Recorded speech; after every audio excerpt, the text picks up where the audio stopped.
김현중의 뉴스쇼 이어서 구용의 기자의 기자수첩입니다. 구용의 선임 기자 어서 오십시오. 안녕하세요. 네. 오늘 주제는 뭡니까? 네, 법원이 그 블랙리스트 재판에서 조윤선 전 장관에게 핀셋 무죄를 내리지 않았습니까? 지금 후폭풍이 가라앉지 않고 있습니다. 이제 항소심 재판이 이어질 텐데요. 누군가 한 명은 크게 치명상을 입을 수밖에 없는 조건이 형성이 됐습니다. 네, 특검 대 조윤선의 전쟁, 둘 중 하나는 죽을 수밖에 없는 운명의 항소심 공판을 다뤄보고자 합니다. 분명한 것은 무죄라고 풀려난 건 아니고, 징역 1년에 집행유예를 받은 거죠. 특검이 그래도 충격은 상당히 받았을 것 같아요. 그러니까 블랙리스트, 중요한 것은 블랙리스트 관련해서는 무죄가 선고된 거고요. 국회 의증죄에 대해서는 유죄가 선고가 된 거죠. 결국 그러면, 본인 입장에서는 마찬가지일 수는 있지만, 그러나 엄연히 블랙리스트에서는 무죄다 이거군요. 그렇죠. 자, 그러면 정말 특검의 충격은 대단한 거죠. 네, 그 특검 지난 목요일 날 그 선고가 있었지 않습니까? 네. 상당히 그 멘붕 상태에 빠져 있었습니다. 조윤선 무죄에 대해서는 전혀 예상을 못했던 것 같습니다. 당시 그 판결이 나고 제가 바로 한번 통화를 특검 관계자와 시도를 했는데 어떤 반응도 내놓지를 못하더군요. 좀 완전히 허가 찔렸다는 그런 인상이었습니다. 네. 그럼 특검으로서는 그냥 충격에 빠져 있을 수는 없죠. 뭔가를 해야죠. 그렇죠. 주말이 지나면서 그 특검 내부에서는 차라리 잘 됐다 이렇게까지 말할 수는 없지만은 걱정하지 마라. 항소심을 지켜봐라. 반드시 유죄를 입증해서 법정 구속을 시키겠다. 이런 결기 있는 목소리가 나왔습니다. 특검도 그 반쪽짜리 블랙리스트 성적을 받았지 않습니까? 그러니까 그 명예회복을 위해서는 항소심에서 조 전 장관에게 화력을 집중할 수밖에 없는 그런 결기를 내세운 것으로 각오를 밝힌 것으로 그렇게 해석이 됩니다. 그러나 1심에서 무죄로 판결을 받았으니까 조 장관 측에서도 뭔가 자신감은 붙었을 거예요. 곧바로 항소하겠다. 또 다퉈보자. 이렇게 좀 나오고 있는 거 아닙니까? 그렇죠. 1심 판결에서 이 조윤선 전 장관이 가장 큰 승리자 아니겠습니까? 아까 말했지만은 그 국회 의증죄가 유죄를 받았지만 블랙리스트 낙인은 일단 벗어나게 됐습니다. 실질적으로 항소 실익이 크지 않을 것이라는 게 그 법조계의 중론입니다. 그렇지만은 특검이 항소할 것이 뻔하지 않습니까? 상황이. 그러니까 기세싸움에서 밀리지 않겠다라는 계산을 한 것 같습니다. 네. 가장 크게 부딪힐 포인트는 뭡니까? 특검의 불만은 한마디로 요약하면 이런 겁니다. 1심 재판부의 판단은 김기춘 실장이 조윤선 정무수석을 제끼고 그러니까 빼고 조수석 부하인 정관주 비서관하고 둘이 블랙리스트를 주도했다는 거다. 이게 말이 되냐 이런 논지입니다. 그러나 조 전 장관은 여전히 보고도 안 받았고 지시도 관여도 하지 않았다. 이런 입장이죠. 그래서 보고 지시 관여 이 부분에 대한 그 대공방 불가피합니다. 자, 저는 그냥 바보였어요. 허수아비로 가만히 앉아 있었거든요. 이런 말인데 이 말을 해서라도 빠져나가겠다는 건데. 그렇죠. 투명인간 이제 바지 사장 그래서 나오는 얘기죠. 1심 재판에서도 이 부분이 쟁점이었을 거 아닙니까? 물론 그렇습니다. 1심 재판에서 조 전 장관은 부인을 했지만 조 전 장관이 블랙리스트 존재를 알고 있었다라는 그 진술과 증언들은 상당히 많았습니다. 먼저 그 박준우 전 수석, 그러니까 조윤선 전 수석의 전임자입니다. 2014년 6월에 이제 바뀌게 되는데요. 이때 업무 인수 인계를 해주는데 박 전 수석이 세월호, 사대약, 그다음 블랙리스트 이것이 그 정무수석의 핵심 업무다. 이를 너댓가지를 얘기를 해줍니다. 그러니까 처음에는 조 수석이 듣고 있다가 웃으면서 들었다고 합니다. 그런데 점차 듣다가 나중에는 표정이 아주 어두워졌다. 이렇게 그 박준우 수석이 진술을 했습니다. 그러니까 조 수석이 이렇게 많은 이런 일까지 다 해야 됩니까? 이렇게 얘기를 했다고 합니다. 그리고 그 또 신동철 정무비서관 진술도 있습니다. 이 신동철 정무비서관도 조 수석에게 이제 첫 업무 보고를 하게 되는 것이죠. 그러면서 이제 블랙리스트를 언급했다는 진술인데요. 수석님, 보조금 좌파 지원 배제는 비서실장의 관심 사항입니다. 관련 조치 내역과 보고서도 비서실장과 대통령에게 보고를 했습니다. 그러니까 혹시 비서실장이 물을 수 있으니까 알고 계십시오. 지원 배제는 교문수석실이 해야 될 일인데 정무수석실로 책임을 미룹니다. 이런 불만까지도 전달했습니다. 그러니까 상당히 조 수석이 몰랐다는 것은 일반인 입장에서는 상당히 납득하기 어려운 것이죠. 보고를 하면서 이건 김기춘 실장이 아주 관심을 갖고 있는 건데 좌파들한테는 아무것도 돈을 주지 않고 지원도 안 하고 이렇게 하는 겁니다. 다 이미 대통령까지 보고가 됐습니다. 예, 혹시 물어보면은 대답은 하셔야 됩니다. 이런 얘기죠. 그렇죠. 자기 상관이 어정쩡하게 아무것도 몰라서 두리번거릴 수는 없는 거니까 얘기는 해야 되는 건데. 그렇죠. 그럼 1심 재판부는 이렇게 분명히 알고 계셨습니다. 보고도 다 드렸습니다라고 하는 주장을 어떻게 배척을 한 거죠?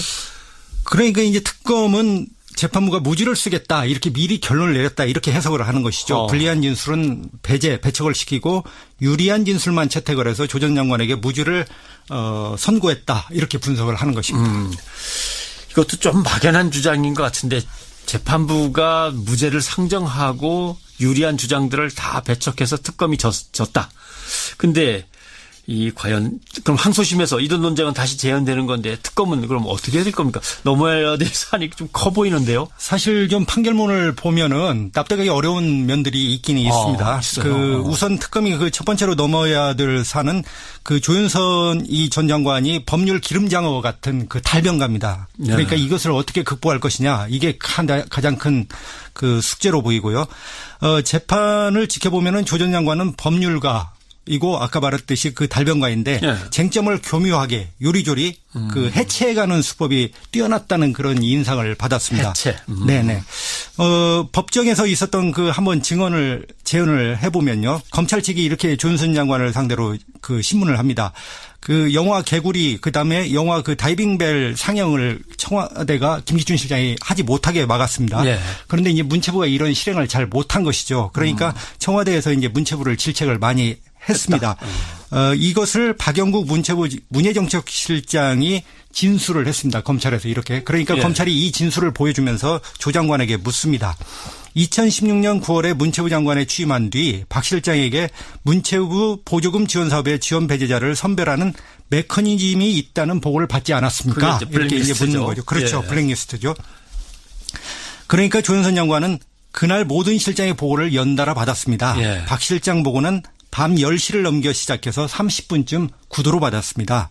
실장들의 업무 파악 능력을 판단하기 위한 보고라 기억에 남지 않습니다. 이렇게 답변을 했죠. 이 전형적인 그 논점 흐리기식 답변 태도인데요. 그러니까 야밤에 구도로 받았다. 그리고 30분쯤 뭐 서서 받았다. 이런 식으로 하면서요. 그다음에 자신에 대한 첫 업무 보고를 오히려 자기가 실장들 업무 파악을 하기 위한 것이었다. 이렇게 환치를 시켜버리는 것이죠. 그러면서 그 블랙리스트를 보고했다는 문예정책실장의 진술을 희석시키고 보고를 했는지 모르겠지만 좌우지간 나는 기억이 없다. 라고 이게 부각을 시키는 이런 방식입니다. 밤에 순서대로 들어와 가지고 줄줄이 이야기만 쭉 하고 나갔는데 뭐 내가 그걸 일일이 그냥 서류상으로 다 꼼꼼히 챙기지 않았다. 아무래도 이제 법정에서나 검찰에서는 밤에 조사를 하거나 밤에 무슨 일을 했다고 한다면 그걸 증거로 인정하는데 좀 박하거든요. 그렇죠. 그런 것을 노린 것이죠. 법률가답게요. 또 다른 극복 과제는 뭐가 있습니까? 특검에게. 네, 좀 특검이 조 전 장관을 근접 공격할 필요가 있다 이런 생각이 듭니다. 좀 더 정밀하게 확인 조준이 필요하다는 것이죠. 예를 들면 아까 박준호 수석이 블랙리스트 같은 정무수석실 핵심 업무를 말해주니까 그 조 장관 표정이 어두워졌다 이렇게 얘기를 했다고 하지 않았습니까? 그런데 검찰에서는 이렇게 확실하게 진술을 했습니다. 그런데 이제 법정에서 증인신문을 나오죠. 박준호 수석이. 그러니까 증인신문으로 나와서 이 신문 과정에서 업무 인수인계 때 블랙리스트 부분을 언급을 했습니까? 라고 이제 박준호 수석에게 묻습니다. 그러니까 그때 이제 하니까 얼굴 표정이 어두워지셨습니다. 이렇게 대답을 해야 되는 거죠. 그렇죠. 그렇게 대답을 해야 되는데 아마 그것도 했다면 계략적으로 했던 것 같습니다. 이렇게 이제 얘기를 하는 것이죠. 애매해지네. 그러니까 이제 법정 바로 눈앞에 조윤선 그다음에 김기춘 피고인이 있으니까 박준호 수석이 이렇게 그 진술이 무뎌지고 그 희미해진 것입니다. 그래서 좀 특검이 핵심 증인들의 증언을 확실하게 이끌어내고 다잡을 필요가 있다. 이런 생각이 듭니다. 네. 아무튼 이번 재판으로 인해서 담당 재판부의 황 판사였죠. 대단한 국민적 비난에 지금 직면해 있습니다. 본인의 성향과 관계가 문제가 있었다. 당초부터 이런 이제 비판인데 항소심 재판부는 성향이 어떻습니까? 아직 항소심 재판부는 그 지정이 안 됐고요. 그런데 1심 재판부의 성향에 대해서는 많은 그 논란과 많은 좀 논쟁이 필요하기는 한 것 같습니다. 조윤선 장관에게 그 핀셋무죄 1심 재판부 비판 많이 받았죠. 그런데 그 황병헌 판사가 과거 분식집에서 동전 2만 원, 라면 10개 훔친 도둑에게 징역 3년 6개월 실형을 선고했다. 이런 가짜 뉴스가 나왔습니다. 그건 오보로 판정됐고. 그렇죠. 그러면서 이제 법원이 이것이 사실이 아니다 해명을 했죠. 그러면서 논점이 흐려진 것이죠. 말하자면 그래서 제가 볼 때는 항소심 재판부에 대한 압박을 위해서라도 좀 사실과 논거에 의한 비판을 적극적으로 개진하고 제기할 필요가 있다. 이런 생각이 듭니다. 알겠습니다. 구영희 기자였습니다. 자, Y뉴스 가보죠. Y뉴스 뭐 가지고 오셨어요? 블랙리스트 1심 판결과 관련된 겁니다. 예. 블랙리스트 관련해서 김기춘 전 청와대 비서실장은 유죄가 인정이 돼서 징역 3년의 실형이 선고됐는데 조윤선 피고인에 대해서는 위정 혐의의 일부만 유죄로 인정을 하고 예. 나머지 블랙리스트 관련 혐의는 모두 무죄가 선고가 됐습니다. 저희가 일부에서 노회찬 의원과도 인터뷰를 예. 했습니다. 그래서 이게 재판부에 대한 여론이 싸늘합니다. 예, 예. 유전 무죄라거나 재판부가 의도적으로 봐줬다 이런 비판이 쏟아지고 있어서 예. 황병헌 판사는 왜 조윤선을 석방했을까 이렇게 주제를 정해봤습니다. 담당 판사가 황병헌 판사라는 분이군요. 황병헌 부장판사. 예. 그분은 왜 조윤선 전 장관을 석방했을까? 네. 먼저 박근혜 전 대통령이 유죄라는 거예요? 무죄라는 거예요? 이 참 법원에서 매우 이례적이고 이상한 일이 일어났습니다. 예. 이 지금 서울중앙지법 형사 30부는 김기춘, 조윤선 등 블랙리스트 관련이 주 재판이거든요. 그런데 이 재판부에서 형사 22부에서 진행하고 있는 박근혜 피고인에 대해 블랙리스트 관련은 무죄. 예. 노태강 전 국장 강제 사직 지시는 유죄라고 판단을 한 것입니다. 예, 예. 사실 그 옆에 재판부의 일에 대해서 감나라 배나라 하는 건 옳지가 않거든요. 아주 이례적인 그러네요. 일인 겁니다. 그러네요. 아직 판결문이 공개되지 않아서 이 내용이 판결문에 포함됐는지는 모르겠지만 예. 재판부가 판결 직후에 배포한 재판부 설명 자료에 별도의 표시로 이런 설명이 들어 있습니다. 이게 이제 논란이 되니까 예. 서울중앙지법이 뒤늦게 기자들에게 해명을 하고 나섰어요. 어떻게요? 법원은 블랙리스트 사건 관련 재판부 설명 자료에서 김기춘 등 피고인 사건을 기준으로 박근혜 전 대통령의 공모 부분이 인정되지 않았다는 취지일 뿐 박근혜 피고인이 블랙리스트 관련 혐의로 무죄가 선고되었다거나 선고될 것이 확실시 된다는 의미는 아니다. 무죄라는 뜻은 이게 무슨 차이입니까? 법적으로 정확히 모르는 사람들은 이건 당연히 무죄라고 이해할 수밖에 없는데. 그러니까 법원은 검찰 측 추가 증거 제출 가능성이 있고 재판부가 서로 달라서 판단이 다르게 날 가능성이 충분히 있다. 혹시 오해나 오보가 없었으면 좋겠다라고 밝혔는데 이거는 형사 30부가 형사 22부에서 박근혜 예. 피고인에서 하고 있는데 이 감나라 배나라 하는 셈인 거거든요. 그러네요. 그러니까 법조계에서도 이게 이례적이라는 반응이 나오고 있습니까? 이게 매우 이례적이고 이상하죠. 매우. 한 중견 법조인은 정말 이상하다.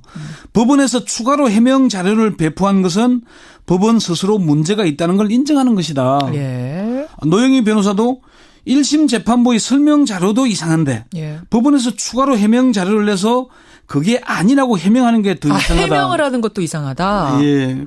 이례적인 건 분명하군요. 그렇습니다. 이게 저관 박근혜 피고인이 블랙리스트 관련해서 유죄인지 무죄인지는 담당 재판부인 중앙지법 형사 22부에서 1심 판결을 한다는 겁니다.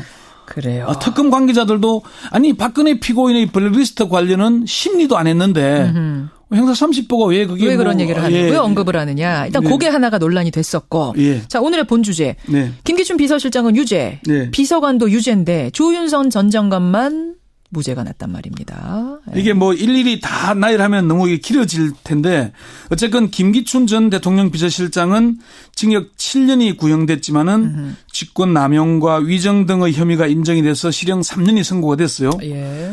그런데 조윤선 피고인이라고 합시다. 이 피고인은 예. 징역 6년이 구형됐는데 위정 혐의 일부 유죄만 인정이 돼서 징역 1년에 집행유예 2년이 선고가 됐습니다. 청문회에서 위증한 거 알았는데 모른 척했던 거 그거 하나 걸린 거잖아요. 그렇습니다. 예. 김종덕 전 문체부 장관은 징역 2년의 실형, 김상률 전 교육문화수석은 실형 1년 6월, 신동철 전 정무비서관, 정관조 전 문체부 차관은 각각 징역 1년 6월의 실형이 선고가 됐습니다.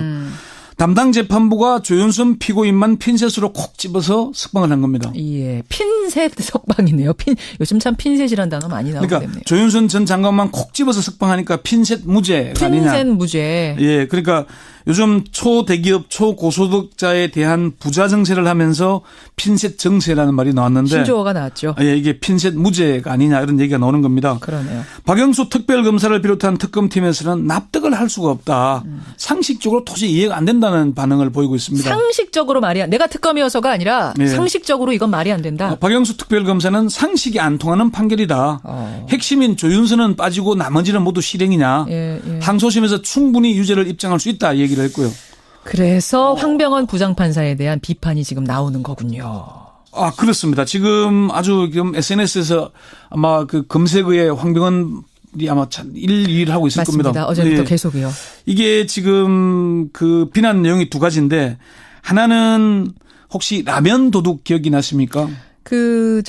분식집에 들어가서 라면 끓여 먹은 그 도둑 아니에요? 라면 끓여 먹고 라면 거죠. 10개 하고 동전 2만 원 좀 들고 나온 도둑. 동전도 들고 나왔어요. 2만 원. 예, 2만 원 좀 되는 동전통을 들고 나왔는데. 라면 10개 훔쳤죠. 예. 라면 10개 2만 원. 이게 징역 3년 6월에 실형이 선고가 됐습니다.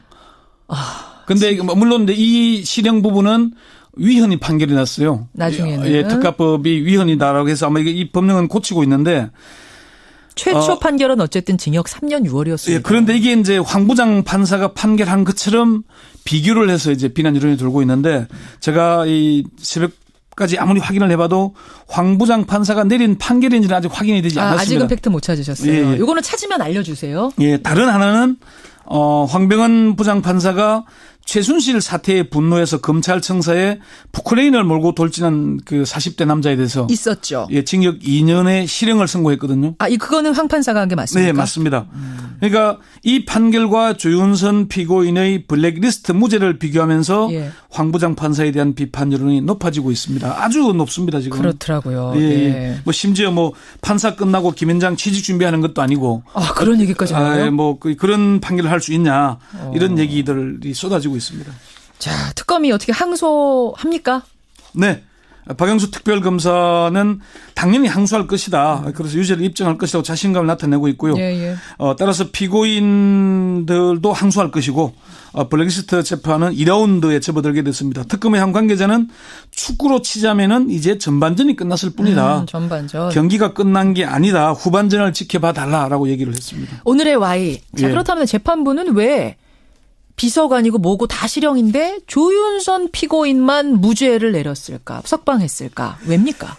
첫 번째는 온정주의가 아닐까 하는 분석입니다. 온정주의. 재판정에서 조윤선 피고인이 눈물을 흘렸죠. 그렇습니다. 남편인 박성엽 변호사까지 눈물을 흘린 이른바 눈물쇼에 재판부가 넘어간 것 아니냐 이런 분석인데. 설마 판사가 눈물 흘린다고 그걸 봐줬을까요? 한 중견 법조인은 남편까지 법정에 나와서 값싼 동정심에 호소하는 눈물쇼에 순진한 판사님들이 쏘은 것 아니겠냐. 어허. 대놓고 봐준 거다 이렇게 얘기를 했어요. 그래요. 두 번째는 김현장의 재판부가 눈치를 너무 많이 본 게 아닌가 이런 얘기입니다. 재판부가 김현장 눈치를 봤다? 예. 조윤선 피고인도 김현장 최초의 여성 변호사였죠. 맞습니다. 남편인 박성엽 변호사도 현재 김현장 소속이죠. 판사 출신이고요. 예. 그래서 재판장이 의도적으로 봐준 게 아닌가 하는 건데 조윤선 피고인은 석방되면서 저에 대한 오해를 풀어주셔서 감사하게 생각한다 얘기했죠. 재판부에 인사했습니다. 예. 국민들에게 사과는 안 했어요. 예. 남편 박성엽 변호사도 제가 오해라고 말씀드려도 실은 아무도 들어주지 않았는데 법원이 길을 열고 들어줘서 고맙게 생각한다. 이 일을 얘기했는데 변호사업계에서는 저렇게 공개적으로 재판부에 고맙다고 하는 건 스스로 열심히 로비했다고 인정하는 거와 마찬가지다 이런 해석이 나올 정도더라고요. 그렇군요. 세 번째는 조금 이제 조윤선 피고인에 대한 블랙리스트 관련 무죄 판단이 조 피고인에게 불리한 판결이 아니냐는 분석이 있습니다. 1심 무죄가요? 예, 왜요? 왜 그러냐? 예.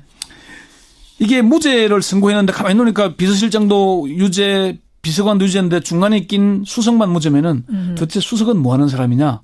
아주 무능한 사람이냐? 마스코트냐? 아까 투명 인간이라고 노회찬 대표 그랬어요. 허당 아니냐? 이렇게 인정하는 게 될 거라는 얘기죠. 이게 결코 좋은 게 아니다. 위정도 조윤선 피고인은 변호사 출신 아닙니까? 예. 법률가이면서 현직 장관이었는데 예. 그걸 위정을 했는데 무죄라고 봐주는 것은 참 너무 지나치다. 오히려 비난 여론이 높아서 더 나쁘게 나올 거다. 오히려 비난 여론을 불러일으켜서 2심, 3심에서 역풍이 불 수도 있다 이런 네, 말씀이시죠. 그런 분석까지 나옵니다. 자, 어제의 판결 분석해봤습니다. 권영철 전 기자 수고하셨습니다. 네. 이렇게까지 말할 수는 없지만은 걱정하지 마라. 항소심을 지켜봐라.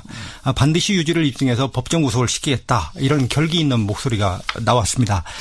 특검도 그 반쪽짜리 블랙리스트 성적을 받았지 않습니까? 그러니까 그 명예회복을 위해서는 항소심에서 조 전 장관에게 화력을 집중할 수밖에 없는 그런 결기를 내세운 것으로 각오를 밝힌 것으로 그렇게 해석이 됩니다. 그러나 1심에서 무죄로 판결을 받았으니까 조 장관 측에서도 뭔가 자신감은 붙었을 거예요. 곧바로 항소하겠다, 또 다퉈보자, 이렇게 좀 나오고 있는 거 아닙니까? 그렇죠. 1심 판결에서 이 조윤선 전 장관이 가장 큰 승리자 아니겠습니까?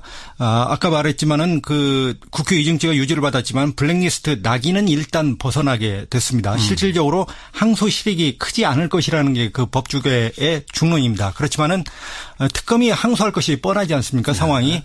그러니까 기세 싸움에서 밀리지 않겠다라는 계산을 한 것 같습니다. 네. 가장 크게 부딪힐 포인트는 뭡니까? 특검의 불만은 한마디로 요약하면 이런 겁니다. 1심 재판부의 판단은 김기춘 실장이 조윤선 정무수석을 제끼고, 그러니까 빼고 조수석 부하인 정관주 비서관하고 둘이 블랙리스트를 주도했다는 거다. 이게 말이 되냐, 이런 논지입니다. 그러나 조 전 장관은 여전히 보고도 안 받았고 지시도 관여도 하지 않았다. 이런 입장이죠. 그래서 보고, 지시, 관여 이 부분에 대한 그 대공방 불가피합니다. 자, 불만까지도 전달했습니다. 그러니까 상당히 조수석이 몰랐다는 것은 일반인 입장에서는 상당히 납득하기 어려운 것이죠.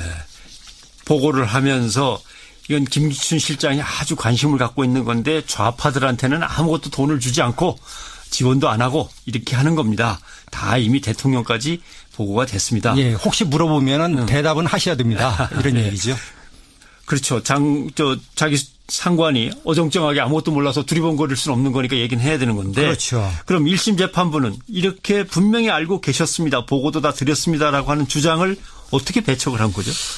그러니까 이제 특검은 재판부가 무죄를 쓰겠다, 이렇게 미리 결론을 내렸다, 이렇게 해석을 하는 것이죠. 불리한 진술은 배척을 시키고 유리한 진술만 채택을 해서 조 전 장관에게 무죄를 선고했다, 이렇게 분석을 하는 것입니다. 이것도 좀 막연한 주장인 것 같은데 재판부가 무죄를 상정하고 유리한 주장들을 다 배척해서 특검이 졌다. 근데 과연 그럼 항소심에서 이런 논쟁은 다시 재현되는 건데 특검은 그럼 어떻게 해야 될 겁니까? 넘어야 될 사안이 좀 커 보이는데요. 사실 좀 판결문을 보면은 납득하기 어려운 면들이 있긴 있습니다. 우선 특검이 그 첫 번째로 넘어야 될 사안은 그 조윤선 전 장관이 법률 기름장어 같은 그 달변가입니다. 그러니까 이것을 어떻게 극복할 것이냐, 이게 가장 큰 그 숙제로 보이고요. 저는 그냥 바보였어요. 허수아비로 가만히 앉아 있었거든요. 이런 말인데 이 말을 해서라도 빠져나가겠다는 건데. 그렇죠. 투명 인간 이제 바지 사장, 그래서 나오는 얘기죠. 1심 재판에서도 이 부분이 쟁점이었을 거 아닙니까? 물론 그렇습니다. 1심 재판에서 조 전 장관은 부인을 했지만 조 전 장관이 블랙리스트 존재를 알고 있었다라는 그 진술과 증언들은 상당히 많았습니다. 먼저 그 박준호 전 수석, 그러니까 조윤선 전 수석의 전임자입니다. 2014년 6월에 이제 바뀌게 되는데요. 이때 업무 인수 인계를 해주는데 박 전 수석이 세월호, 사대학, 그다음 블랙리스트, 이것이 그 정무수석의 핵심 업무다, 이를 너댓가지를 얘기를 해줍니다. 그러니까 처음에는 조 수석이 듣고 있다가 웃으면서 들었다고 합니다. 그런데 점차 듣다가 나중에는 표정이 아주 어두워졌다, 이렇게 그 박준호 수석이 진술을 했습니다. 그러니까 조 수석이 이렇게 많은 이런 일까지 다 해야 됩니까? 이렇게 얘기를 했다고 합니다. 그리고 그 또 신동철 정무비서관 진술도 있습니다. 이 신동철 정무비서관도 조 수석에게 이제 첫 업무 보고를 하게 되는 것이죠. 그러면서 이제 블랙리스트를 언급했다는 진술인데요. 수석님, 보조금 좌파 지원 배제는 비서실장의 관심 사항입니다. 관련 조치 내역과 보고서도 비서실장과 대통령에게 보고를 했습니다. 그러니까 혹시 비서실장이 물을 수 있으니까 알고 계십시오. 지원 배제는 교문수석실이 해야 될 일인데 정무수석실로 책임을 미룹니다. 이런. 김현중의 뉴스쇼, 이어서 구용의 기자의 기자수첩입니다. 구용의 선임 기자, 어서 오십시오. 안녕하세요. 오늘 주제는 뭡니까? 네, 법원이 그 블랙리스트 재판에서 조윤선 전 장관에게 핀셋 무죄를 내리지 않았습니까? 지금 후폭풍이 가라앉지 않고 있습니다. 이제 항소심 재판이 이어질 텐데요. 누군가 한 명은 크게 치명상을 입을 수밖에 없는 조건이 형성이 됐습니다. 네, 특검 대 조윤선의 전쟁, 둘 중 하나는 죽을 수밖에 없는 운명의 항소심 공판을 다뤄보기도 합니다. 분명한 것은 무죄라고 풀려난 건 아니고, 징역 1년에 집행유예를 받은 거죠. 특검이 그래도 충격은 상당히 받았을 것 그러니까 같아요. 블랙리스트, 중요한 것은 블랙리스트 관련해서는 무죄가 선고된 거고요. 국회 의증죄에 대해서는 유죄가 선고가 된 거죠. 결국 그러면 본인 입장에서는 마찬가지일 수는 있지만 그러나 엄연히 블랙리스트에서는 무죄다 이거군요. 그렇죠. 자, 그러면 정말 특검의 충격은 대단한 거죠. 네, 그 특검 지난 목요일 날 그 선고가 있었지 않습니까? 네. 상당히 그 멘붕 상태에 빠져 있었습니다. 조윤선 무죄에 대해서는 전혀 예상을 못했던 것 같습니다. 당시 그 판결이 나고 제가 바로 한번 통화를 특검 관계자와 시도를 했는데 네. 어떤 반응도 내놓지를 못하더군요. 좀 완전히 허가 찔렸다는 그런 인상이었습니다. 네. 그럼 특검으로서는 그냥 충격에 빠져 있을 수는 없죠. 뭔가를 해야죠. 그렇죠. 주말이 지나면서 그 특검 내부에서는 차라리 잘 됐다를 지켜보면은 조 전 장관은 법률가이고 아까 말했듯이 그 달변가인데 네. 쟁점을 교묘하게 요리조리 그 해체해가는 수법이 뛰어났다는 그런 인상을 받았습니다. 해체. 네네. 법정에서 있었던 그 한번 증언을 재현을 해보면요. 검찰 측이 이렇게 조윤선 장관을 상대로 그 신문을 합니다. 그 영화 개구리 그다음에 영화 그 다이빙벨 상영을 청와대가 김기춘 실장이 하지 못하게 막았습니다. 예. 그런데 이제 문체부가 이런 실행을 잘 못한 것이죠. 그러니까 청와대에서 이제 문체부를 질책을 많이 했습니다. 이것을 박영국 문체부 문예정책실장이 진술을 했습니다. 검찰에서 이렇게. 그러니까 예. 검찰이 이 진술을 보여주면서 조 장관에게 묻습니다. 2016년 9월에 문체부 장관에 취임한 뒤 박 실장에게 문체부 보조금 지원 사업의 지원 배제자를 선별하는 메커니즘이 있다는 보고를 받지 않았습니까? 그게 이제 이렇게 이제 묻는 블랙리스트죠. 거죠. 그렇죠. 예. 블랙리스트죠. 그러니까 조윤선 장관은 그날 모든 실장의 보고를 연달아 받았습니다. 예. 박 실장 보고는 밤 10시를 넘겨 시작해서 30분쯤 구도로 받았습니다. 실장들의 업무 파악 능력을 판단하기 위한 보고라 기억에 남지 않습니다. 이렇게 답변을 했죠. 예. 이 전형적인 그 논점 흐리기식 답변 태도인데요. 그러니까 야밤에 구도로 밤에. 받았다. 그리고 30분쯤 뭐 서서 받았다. 이런 식으로 하면서요. 그다음에 자신에 대한 첫 업무 보고를 오히려 자기가 실장들 업무 파악을